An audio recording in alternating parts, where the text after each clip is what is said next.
Hey, what's up, everyone? Welcome to finally a live stream. It's been a while. I have to look back and see. I think I'll do that while we're waiting for people to come in. When was the last time I posted a live stream? YouTube says, damn, has it been that long? January 1st. Wow. Okay. Well, it's been a couple months, so I apologize. But either way, we are back. So today's live stream is going to be our usual Q&A like we always do. It can be reef related, non-reef related questions, doesn't matter. Give you guys a quick update on kind of why I've been gone. There will be an official video out this week. I'll probably do it tomorrow.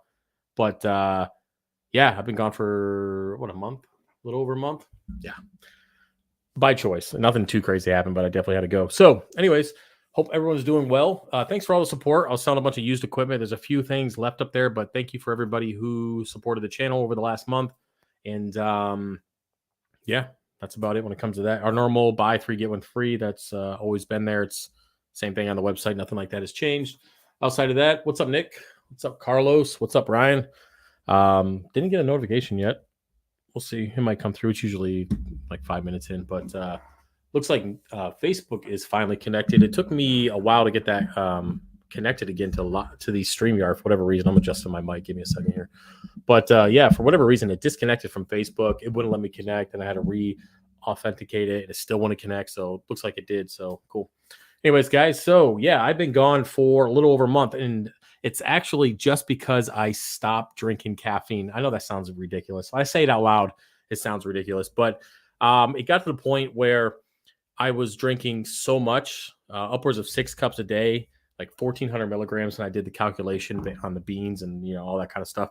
And it got to the point where I wasn't sleeping very much, super jittery, getting tired in the middle of the day, and I just needed to get off of it. So, in true fashion of being me, all or nothing personality, I just went cold turkey on it. And literally, it took me over a month to be able to function back in society here. It looks like the screen is frozen. I don't know. Is the water moving on your end? Because it's not moving on mine. Let me know. Is the water moving on the screen here? It doesn't look like it. I don't know what's going on. I got one screen that's working, one that's not working. Let me know what you think. But I guess it could be frozen too. Yeah, the fish, Big Bertha's stuck. She's not moving. But so it's not moving. Okay, let me see if I can. Let me unshare and then reshare. Let me try it again.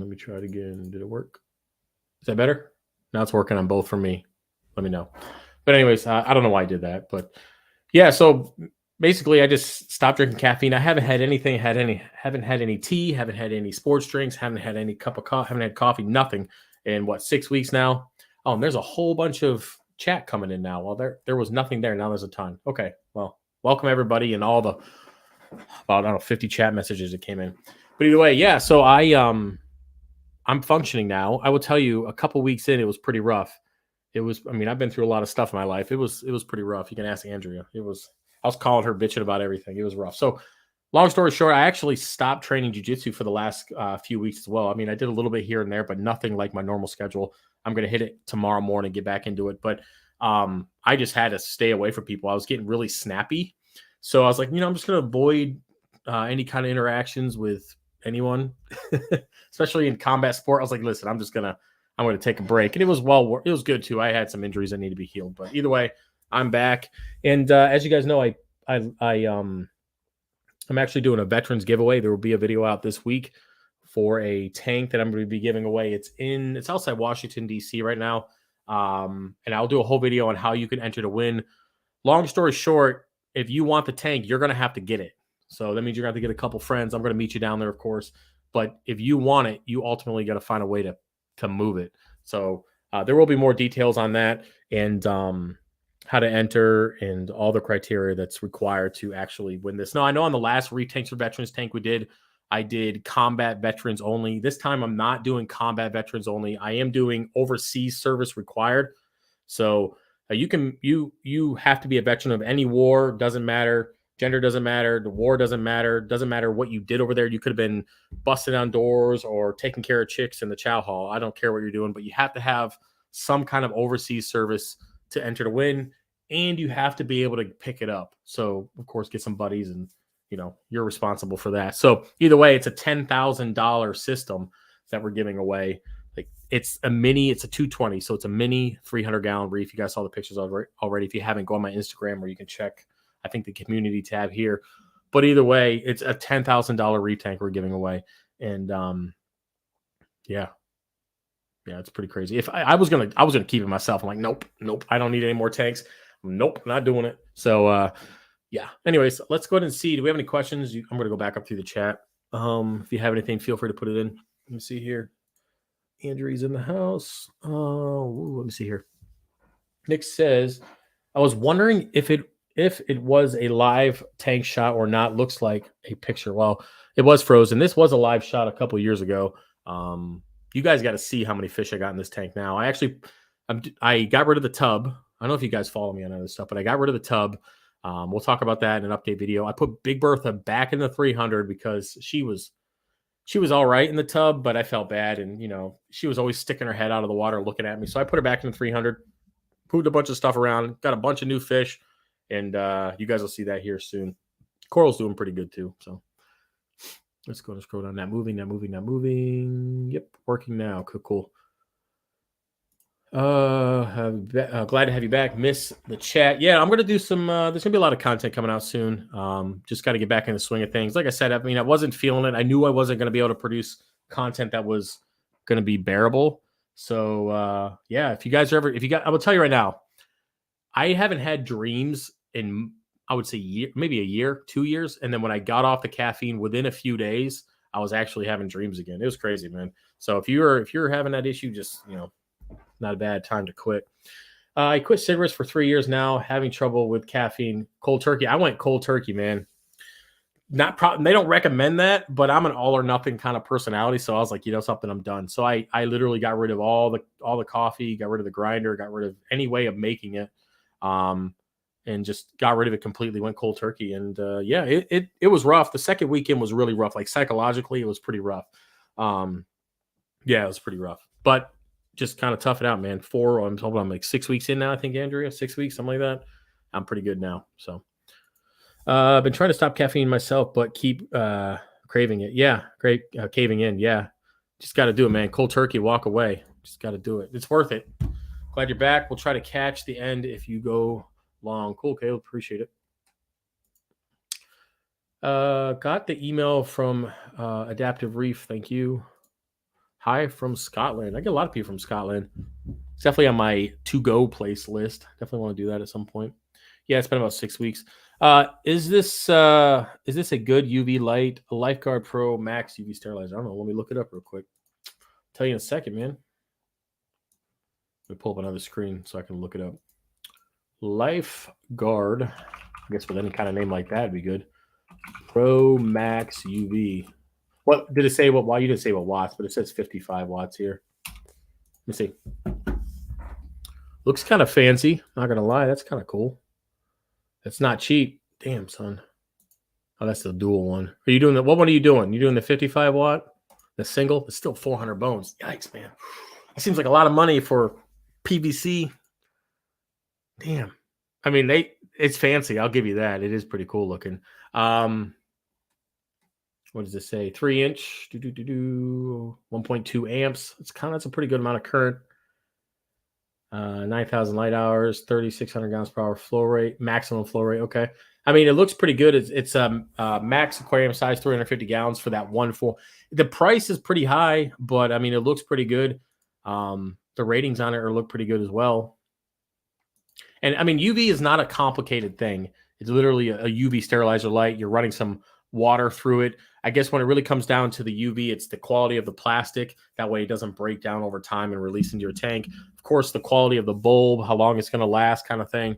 But and then there's features of, you know, how it's going to be plumbed and the fitting size and how it mounts and all those little things. But the reviews look pretty good on that. I do have a couple videos on UVs on the channel you can check out. There's a couple different brands I used. But really, when it comes down to it, UV is a UV. It's not too complicated. I've put really expensive ones on the system, and then I've used really cheap ones in my planted tanks, and they work just fine. So, yeah, I mean, if you got the money, you want to spend it, sure. But outside of that, it looks fine to me. Let's see here. Mm-mm-mm. Chris says, "Is the Red Sea Reef Energy A and B worth it?" Uh, sorry, that's the cat's automatic feeder going off. Here she comes. Man, she's such a fat shit cat, but I love her. Back to the question here. Chris says, "Is the Red Sea Reef Energy A and B worth it? Worried about nutrient issues. Started dosing calc, and things are growing like mad." Okay, so things are growing good. The best thing to do before you start any kind of supplementation or any kind of like aquabeach fuel or reef energy or anything added to the tank, I always recommend you do an ICP test just to kind of get some baseline numbers. ICP tests are they're relatively cheap. I actually just sent one out for yeah, API last week, so we'll kind of check it out. But try to do an IPC test, ICP test. Man, what's IPT? I don't know. ICP test. Try to do it like once every 6 months if you can. Personally, I'm trying to get it down to every 3 months just because I'm trying to dial things in a little bit more. But so do a baseline ICP test, kind of see where you're at. If you're deficient in elements that this program is going to add, then do it. Outside of that, water changes 10% weekly or 20% biweekly or 30% monthly. Those kind of things can really, depending on the soil, can replenish a lot of the things that are going to be consumed while growing. So first, ICP test, see where you're at, get a baseline. If you have deficiencies in things that the program, like either aquabeach fuel or reef energy, that they're going to supplement, then go ahead and do that. No, I've used Reef Energy. I've used Red Sea Coral Program. Is it A, B, C, D, whatever it is? I have to look it up. I'm going to see right here. Red Sea Coral Program. Red Sea. I haven't done it in forever, man. That was back on the 125. Coral Colors. That's what it's called. Coral Colors. I'm pretty sure. Yeah. Yeah. Yep, there are A, B, C, D trace elements. I did that on the 125. It worked out really well. Then I switched over to Reef Plus. That worked good. And then I went over to Aquavita Fuel. I have used Reef Energy in the past. Again, the nutrients, you're gonna have to be careful. When it comes to dosing all that stuff, you could always do under the amount. So do under the recommended amount, see where nitrates and phosphates are at, and go from there. I still use Reef Energy when if I'm a little bit lower in nutrients. Say, right now I'm good, but if I'm a little bit lower and I find that I need a little bit more to, if I don't feel like dosing, I can dose the Reef Energy. I have it in the fridge now, but yeah, I mean, if you want to use it, you can. But again, get a baseline ICP test, and then just go from there. So. Let's see. And that's for dosing anything. It's not just for nutrients or color program. If you're going to start dosing anything for the reef tank, besides supplementing calcium alkalinity, it's good to do an ICP test to get a baseline. All right. Sorry to ramble on for that. Let's move on here. Ryan says, Travis, I just recently purchased the Jabo 55 watt UV sterilizer for my 150 gallon tank. I watched your YouTube video when you purchased yours. Was wondering, did it work well for you? Yes and no, Ryan. Yes, it worked really good for a long time. I actually transitioned over from the 125 to the 300 with it. And then I did a separate video. Let me see if I can pull it up here. Actually, I'll pull it up later. You could search my channel for it, but I did a second video where I was noticing that there was some black, I guess, debris. When I was cleaning the UV sterilizer on the 300, I noticed it. And then with that said, I went ahead and purchased a higher end brand, and put it on the tank. But the UV sterilizer worked for several years, no issues. I changed out the bulb one time, didn't have any problems, and there was a night and day difference after installing it. The only downside, like I mentioned before, Ryan, is if the quality of the plastic is probably not going to be as good, given it's Jabo, it's a lower quality Chinese knockoff brand. It's not going to be as high quality as, say, a different like $200, $300, $400 UV sterilizer here in the US. But it does work. You definitely could get a couple of years out of it without any issues. But I would check the bulb at least once a year, clean the inside. And if you start getting that black residue, it might be time to swap it out then. So yes, it works, but there is downside given the quality of the plastics used. The 25 watt, I didn't see that. Like I mentioned, they look pretty good to me, man. So it's worth a shot. Big money, though. Hello from Kentucky. I love Kentucky. I went to Fort Knox in Kentucky. It's hot as shit there. I liked it, though. It was good. Some good food, too. Man, there's some really good food in Kentucky. Anyways, hey, dude, I had terrible heartburn. Quit coffee 3 years ago, and it was not like night and day. Feels so much better. Yep, the indigestion was gone, too. I still miss it though, I'm telling you. But yeah, that was like that helped as well. Will UV help with hair algae? I've done just about everything. No, UV will not get rid of hair algae because hair algae is actually, it's attached to the rock or the back of the tank or wherever it might be growing on. It's not free flowing through the tank, so it doesn't have a chance to get through the UV and get killed off. The UV is going to be more for like pest parasites, and then any kind of like algae that's waterborne or swimming or within the water column that's going to be able to go through. Sorry, I hit the mic, guys. So that's what the UV sterilizer is going to take care of course, kind of ick and dinos and that kind of thing. But hair algae, you need to find a different approach. You're not going to be able to knock it out with the UV. Yes, the UV will clear up the water and any kind of thing like that, but it's not going to target the hair algae.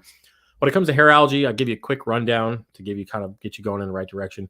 Manual removal is your biggest thing because when you manually remove algae from your tank, not only are you removing it so it doesn't look as ugly, but you're removing all the nitrates and phosphates that are in the algae itself. So getting rid of that's good. When it's out of the tank, it's not going to be able to consume any more nutrients. So hair algae, manual removal is key. Finding predatory fish is key. Tangs are really good at that. Depending on how large it is, I know hermit crabs will take it out. Some turtle snails might take care of it. But those are all solutions to help manage it. What you got to do is you got to find the cause of it. So where does algae come from? Excess nutrients, excess nitrates and phosphates. Check your feeding habits, check your water change schedule. Those are kind of things. Check your filtration, your skimmers, all that kind of stuff. Those are all things. We could talk about it for 3 hours and help pinpoint exactly what it would be. But there's a cause of the algae, excess nutrients. Sum it up that way. You have to find that problem and fix it. If you want, maybe I'll do a video later. We can do some more in-depth stuff, but hopefully that guides you in the right direction. I try not to spend too much time on a question because I want to get to everybody, and I don't want to take a chance of, I'd rather be, get everybody's question than, be 20, 30 minutes behind. But we can come back to it if you have any more questions. What crab species are you going for 10-gallon tanks? Crabs, blue-legged hermit crabs are my go-to pretty much all the time. One, because they're cheaper than the red legs 99% of the time. I saw a crab today at the store, had this blue legs with white stripes. I'll have to look it up, but it was $34 for this little like not nickel, but maybe a $50 size shell. I was like, how much? 30 some odd dollars? No, I don't think so. So yeah, you better be pooping rainbows for that price, boy. But yeah, so blue-legged hermit crabs are usually my go-to when it comes to tanks. And to be honest with you, if I was to choose between a crab or Wiggles, can you not scratch me? What's up? She's like, who are you talking to? No. But if I would choose between a snail or a crab, I'd choose a snail every time. The Astrea snails are my go-to 99% of the time. The only issue is if you get those and then you get some crabs, then you're going to have the crabs killing your snails, and it's just nonsense. So I would pass on the crabs because they're jerks and they die pretty quickly. Astrea snails are kind of my go-to if I had to choose between one of the two. So there you go. Hey, no problem. I've had this exact UV running on my 120 for 3 years at 0 issues. Good, Blake. I'm glad. I know the only reason why I brought it up was what UV we talking about. We talking about the Jabo or the one prior. I could look over on the other side. Let me know. Hey, Wiggles, can you not go do something? Go get a job. She doesn't contribute at all. She sits on me while I'm trying to sleep, suffocates me. Anyways, how's the planted aquarium? I got rid of the planted aquarium because I had to replace. I have 2 Ender 5 Pluses in my office. I've got 4 more printers because I needed to catch up with orders. So I got rid of the planted tank because I had to replace it with a printer. I wasn't really happy about that. I just didn't have any other room for printers, and that's one of the reasons why I got rid of the tub, because we're going to be putting more printers down there. So yeah, it's just kind of the way it is. Now, I am still selling coral. I'm just not selling a lot of it, and I'm not going to sell it to the extent that I was before. Maybe in the future when the 300 grows out again, we might go that route. But for right now, I'm just focusing on the 3D printing, and I'm focusing on growing out the 300 again. It's a long story. I put so much into propagating and growing coral that I didn't enjoy it anymore. Yes, the money's great. Yeah, big money. Yeah, okay. Tons and tons of money. That's great. But at the end of the day, I'd rather be happy than just put all my effort into growing coral and dealing with all that nonsense. I love coral, growing coral. I always have coral for sale, but I moved into 3D printing and I'm going to get back into the hobby and enjoy the hobby again. So that was another reason why I got rid of the tub. So, yeah, if it's all about business, it's cool, but it does take away from enjoying it. What's up, Mike Lemming? What's up, man? Jim says, I have a water box 220.6 running the refugium and constantly staying at 0 nitrates and phosphates. How can I safely get my PO4 and O3 up to better levels? Well, you have two options. One, you could feed more. And I'm going to do a video on this later. I've actually started making, you guys know I make my own food, but I've been making a different type of food to balance out the nitrates and phosphates. We'll talk about that later. So feed more, or is the first thing you do, or you can buy nitrates and phosphates. I sell them on my website. Yeah, you can dose them that way. So, yeah, but I mean, if you don't have any like algae in the tank, I'm guessing, right? You just said your refugium is growing like crazy and, you have 0. So, I would say if you have algae in the tank, probably not a good idea to be dosing because that's kind of what the issue is. But if you don't have any algae and the refugium is growing good and you're still at 0, then you could feed more, or you can dose it. Those are your options. Jim, dose he has some on his website. Oh, okay, dose. Okay, thanks. Appreciate that, Blake. Oh, nice truck, man, by the way. Speaking of the truck, I actually sold my truck last week. I didn't want to, but I just hit 207,000 miles, and it was a little rough. I was getting 9 miles to a gallon, and I was like, man, I'm not digging this. I have some issues with the tire, so I was like, so I just went ahead and got the Sport EcoBoost twin turbo Ford Explorer. I really like it. It's a lot faster than it should be, which I don't understand why a SUV has to be that fast. That makes no damn sense. Like it's not like we're drifting around the track here. It does not need to go that fast. But yeah, really like it. It's completely blacked out. It's amazing. So, but I do miss my truck, man. So I'm trying to figure out where I'm gonna put my deer now. I'm gonna have to get one of those little racks and throw them on the back. I'll be that guy. Anyways, any advice on getting rid of cyano other than ChemiClean? Well, okay. So manual removal is key to cyano. We used to think that excess phosphates was the reason for it. I'm sure it plays a little bit of role in it, but ChemiClean, it's a bacteria. So you have to fight. Sometimes you have to fight bacteria with bacteria, and ChemiClean is the safest, no issue. You're not going to have any problems. Way to get rid of cyano. So increase flow in the dead spots where it's going to be. You can manually remove it. That's fine. You can use ChemiClean, or you can start. I know that I use EcoBalance, which is a bacteria.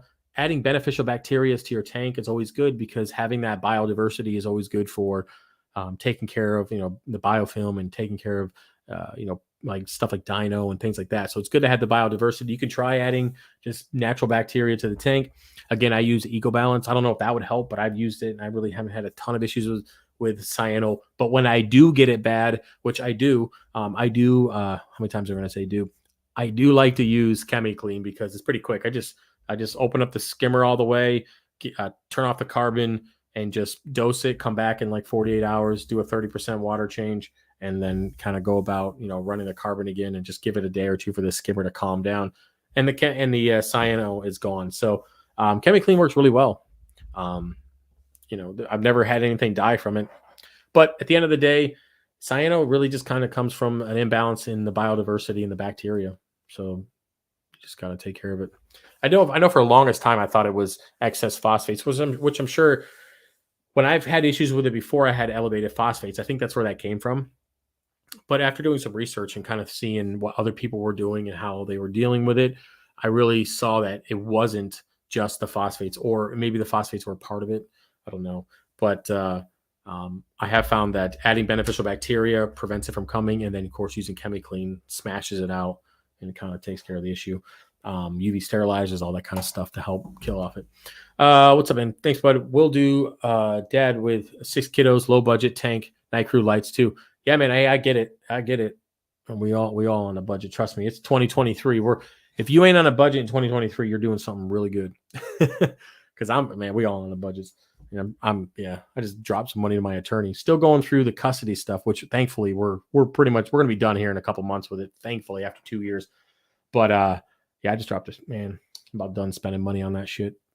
So yeah, I get it, man. So do the 55 watt UV and go from there, and just keep an eye on it. Just check it once a year. Put a little Apex reminder. Check it out. I have a bunch of fish in different quarantine tanks at the moment. I just picked up a small flame angel, and from what I hear, they're not good with copper. How do I treat fish with copper sensitivity? Well, you can do hyposalinity is very common for fish who don't do well in copper. I've used that in the past, but this is the thing, Mike. Put him in there. Does he have ick?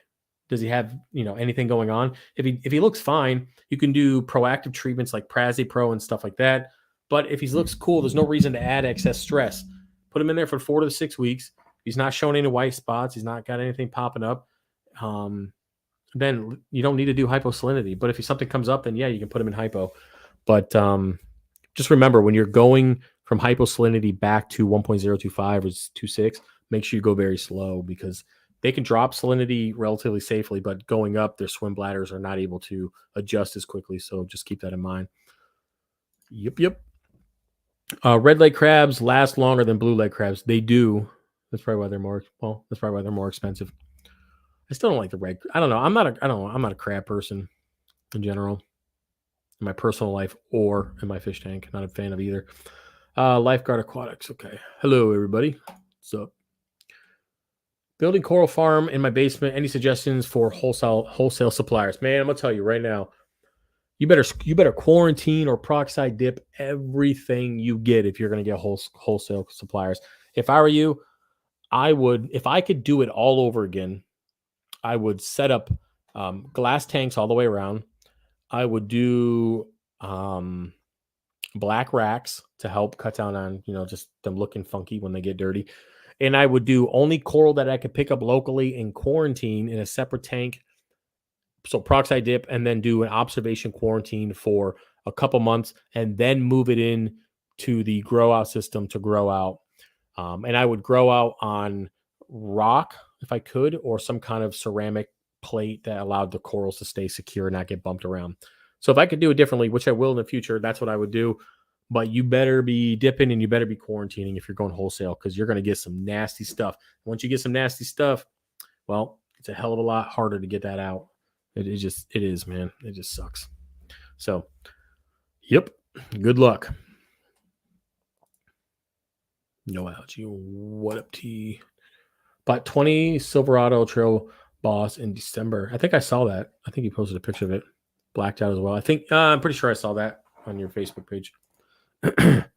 Yeah, I usually don't do blacked out stuff, but I don't know. It just looked good, the whole thing. So. Thanks. What's up, Reggie? I'll be posting, bro. I've got a lot going on with the tank, so I'll upload something soon. Cool. Yeah, let me know. Send me a link when you do too.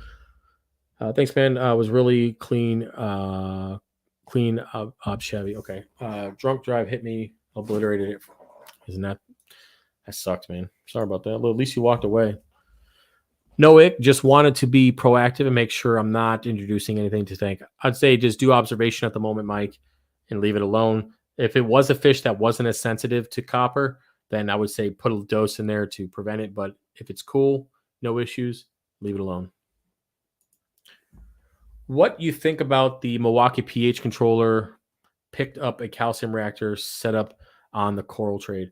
The Milwaukee pH controller, I have one of those. I don't use it because I use the Apex and the CO2. What Wiggles? You are the weirdest cat ever. Can you go do something? She's just eyeballing me like I owe her money or something. Anyways, I have it. I think I tried it out a couple times, but I've never really used it too much. It's kind of in a bin of just things that I have. But I haven't heard anything negative about it, so it's worth a shot. You said you picked it up. I mean, if it was free, cool, give it a shot. But yeah, I don't really know what to say outside of that. Milwaukee makes good stuff. I use their digital salinity. It's really awesome. I'm a bit late. Did he say anything about the veteran sale? So yeah, yeah. Let me see what she's saying here. He was talking about the new reef tank for veterans giveaway. Yeah, I talked about that earlier on, Manny. If you want to check it out, but I will put a video out soon this week on the details on how to enter to win. So it's gonna be pretty cool. I think it's gonna go well. I'm gonna let the drawing go for about a month. So Thanks for the advice. Makes sense. Cool. No problem. Doing a 40 breeder with a FX6 with a DIY PVC outlet inlet and two 100-watt night crew lights. Planning on keeping LPS softies. Recommended on adding Chaeto reactor in the future to help with the nutrients.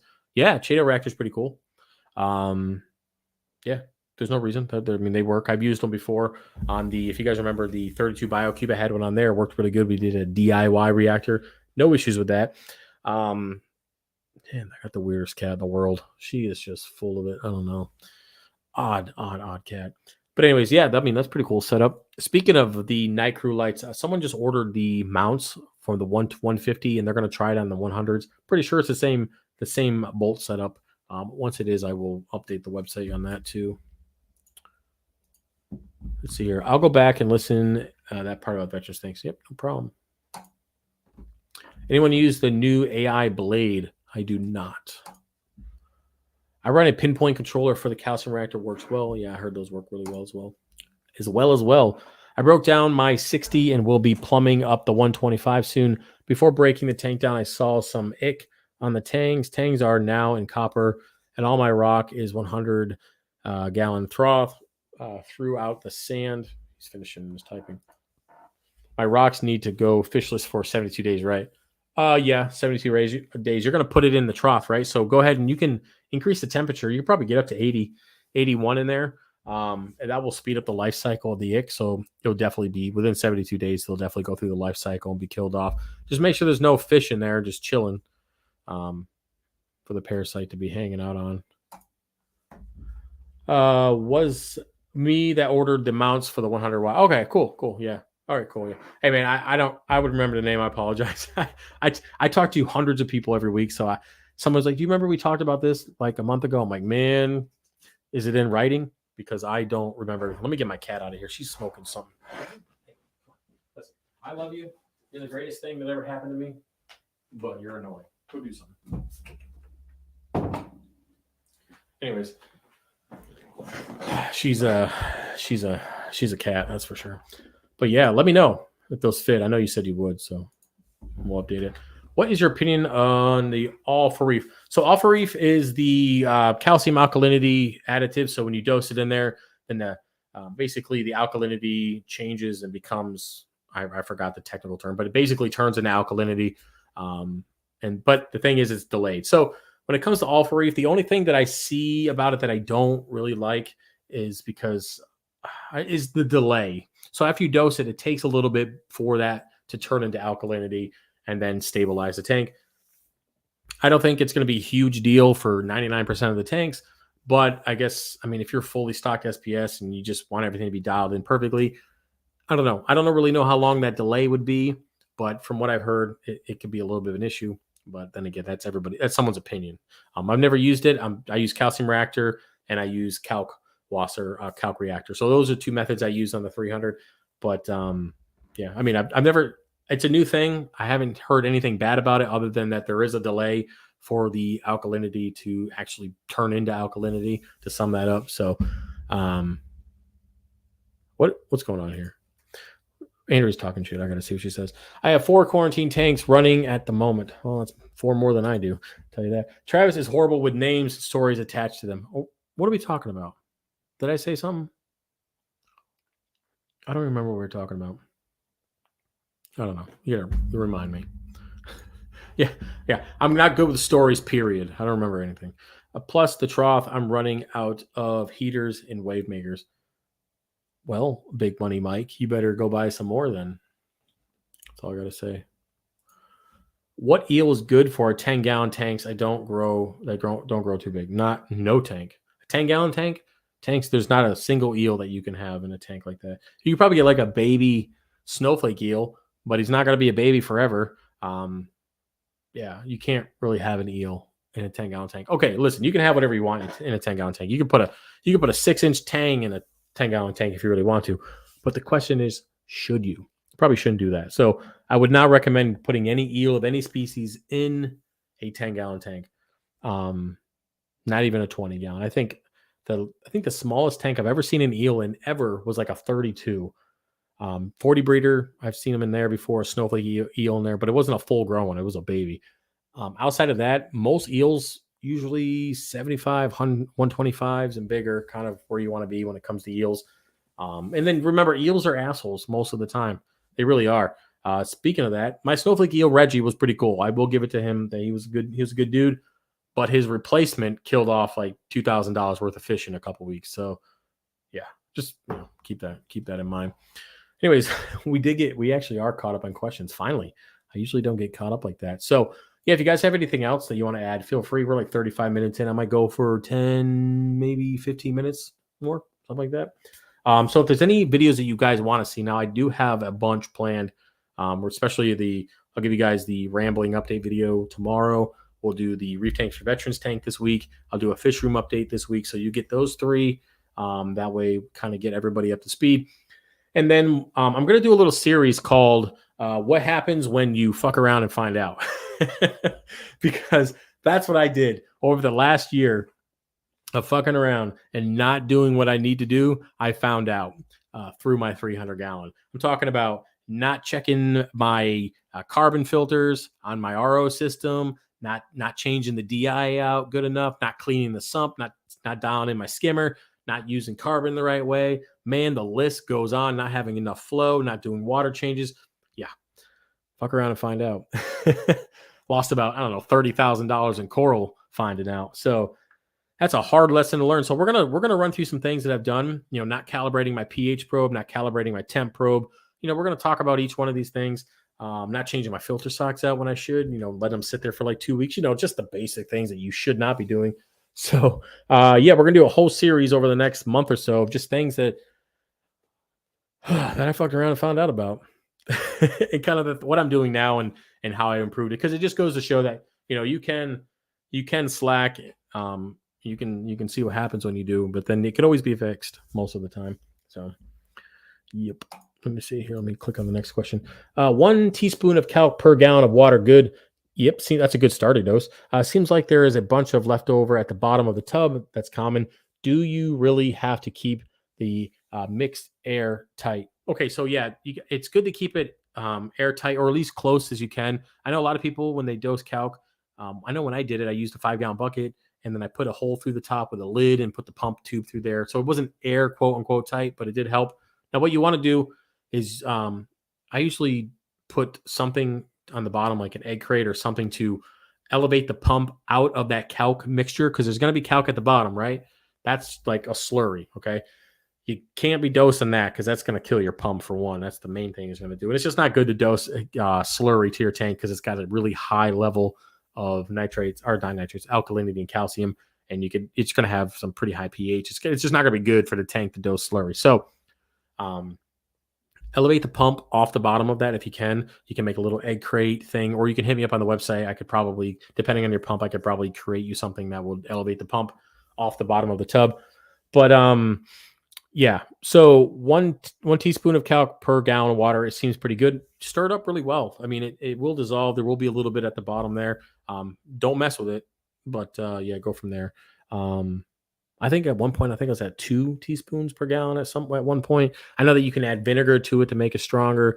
There's a whole bunch of stuff. Right now, when it comes to calc, for me, I use a calc reactor. So I have like 4 cups of it at the bottom of the reactor. It stirs like every 3 hours. And then my dose pump, Apex dose pump, pulls fresh water from my ATO. It goes to the bottom of the reactor and then kind of overflows into the tank, if that makes sense. So I don't really have to worry about calc slurry or anything like that. And it's relatively slow. So, yep. Hopefully that helps. Suggestions for stocking a 75-gallon. I have 2 clowns, a carpenter, flasher wrasse so far.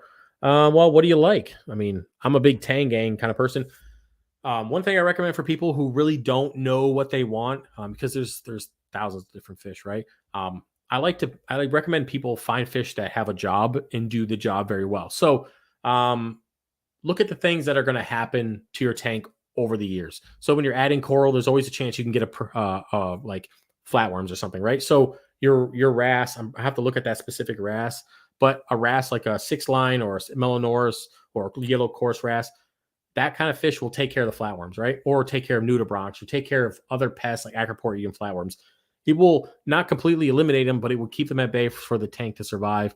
So what I mean is, if you're going to add fish and you don't really know exactly what you want, get fish that are going to do a job and they're going to do it well. So get a pest fish, okay? Get something that will eat aptasia, because that's very common in the hobby. So like a file fish.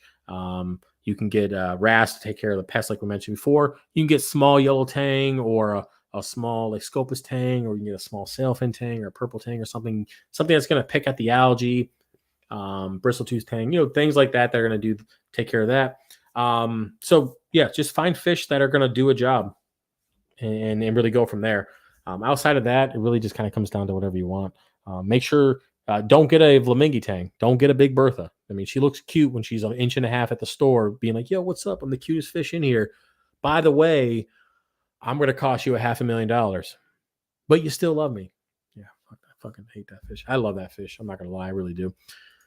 Oh man, the things I've sacrificed for a fish. If you guys only knew. Excuse me. Veterans Rock, thank you for your service. Hey, thank you, Chris. Appreciate you.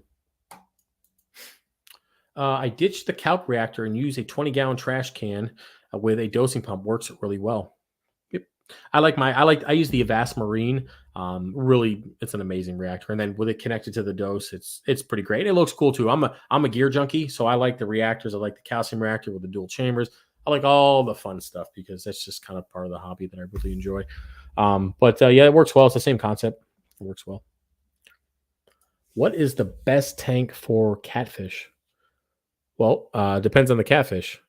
I mean, there's catfish that get. I mean, have you ever go to YouTube and type in catfish? I mean, there's catfish the size of boats. I'm not saying you're going to get one of those, but that's a freshwater thing, and you just got to find the catfish that you like, and then you're going to look up and say, "Hey, man, how big does this thing get?" And then find a tank that's appropriate for that. Outside of that, I don't really have too much information. Just I wouldn't buy. What's that one? That popular one, the red. I don't know, red something. Like it's a really popular freshwater catfish. The thing gets massive. So, just kind of figure out what you want and find a tank that matches the size. I dropped my K1 reactor and broke the acrylic tube, getting ready to sell it. My life. Yep. I actually just dropped a secondary chamber for a calcium reactor the other day. Not mine, but it was going to be one that I was going to use. I was like, I'm just going to clean this out real quick. Dropped it, shattered. I'm like, yep. I guess I'm not. Oh, that's a shitty feeling. And you can't do nothing about it either. You can try to glue it. It's nothing. It's not going to do anything. So anyways, guys, I'm going to do like 3 more minutes. If you guys have anything else, feel free to ask. Outside of that, if you want to support the channel, you can head over to fishofhex.com. There's some coral on there. Of course, there's a bunch of 3D printed stuff. One thing that I am trying out, and I'll talk about this in an updated video, I stopped using filter socks, and I dialed in my skimmer a little bit better. And my nutrients are pretty stable. I'm not really getting any spikes. I don't have to worry about socks overflowing, any of that kind of nonsense. Plus, I 3D printed some spacers and their space delete spacers. I don't know what the heck you want to call them. Delete spacers. I guess I can call them that. I'll update the website. But you can either completely block out the filter sock chamber altogether, or you can put the one that has holes to cut down on the sound, which is really good as well. So I'm putting those in there. They look pretty cool and they work really well. So no filter socks. I'm actually on week 2 with no filter socks. Nitrates are, what were they this morning? They're at 4 ppm of nitrates, and phosphates was at 0.08, 0.9, something like that. It was pretty good. So been pretty rock stable. Plus, I've been making different food with seems like an equal amount of nitrates and phosphates, feeding pretty heavily, feeding twice a day. And granted, the tank is not crystal clear as it would be with filter socks.